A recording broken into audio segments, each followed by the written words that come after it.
students didn't go the next day or anything. I don't remember if it closed, and even if it did, it was probably for like 2 days or something. So No, it's like for us, it was like normal, like as you said, that I mean, I can tell you, like, say, if not thousands, but hundreds of times when you had an exam and it gets postponed because there is a blast, there is something happened on the way, or sometimes you go in the morning to school and then they tell you it's closed because it's a curfew now or stuff. So in curfew, schools also closed. Of course. You're not even allowed to go to schools. Not at all. Or even something happened close. Or once I remember, I was really a kid back then. I was in my kindergarten and there was an encounter near our school and very close. And then I remember like all of and you could hear the gunshots, and then we were told by our teachers, like, we lie down flat on the ground so that I mean, if some gunshot pierces through the building, I mean, no one is hit. So these are the experiences, like every kid, I mean, any kid you talk to who studied in Kashmir, like did his schooling there, I mean, he will have similar, I mean, n number of similar kind of experiences. Oh my.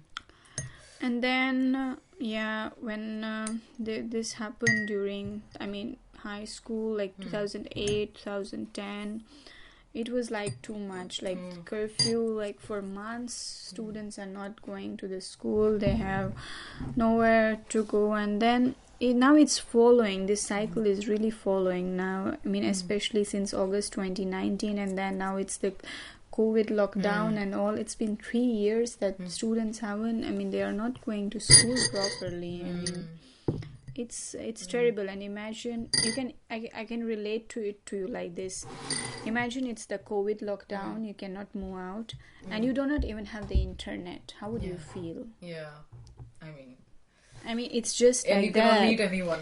Yeah, it's it's like just, I mean, it's just because COVID, before imagine 1 year before COVID, you have the same situation in Kashmir. It's like kind of a COVID lockdown. You cannot go out, you cannot meet anyone, but you do not, on the top of it, you do not have internet as well. On the top of it, you're scared about your safety as well. Yeah, that's even worse. So you couldn't even meet your like family in curfew, like in that one day when you can actually go and buy something. I mean, you can't even meet somebody because you have how many, like a few hours? No, and So people how just often do you meet your family, like in Kashmir, generally? Generally, I mean, it curfew, depends. I mean, if you are close by, then maybe like once a week, or but it depends if you really live far away, and it's like if it's like. And people tend to live close to their relatives generally over there because of these situations. Because if your family is close by, this, and then you at least have the support, like the emotional and the mental support of other people around.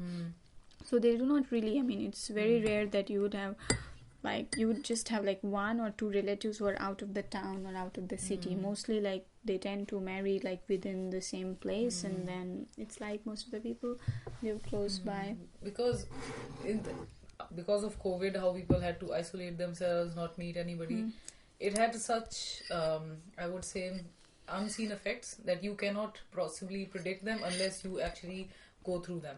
Like the kind of isolation that people actually felt while being alone, because even if they wanted to go see a friend, the friend would be like, no, like COVID hai bhai, mat aao bhi, theek hai.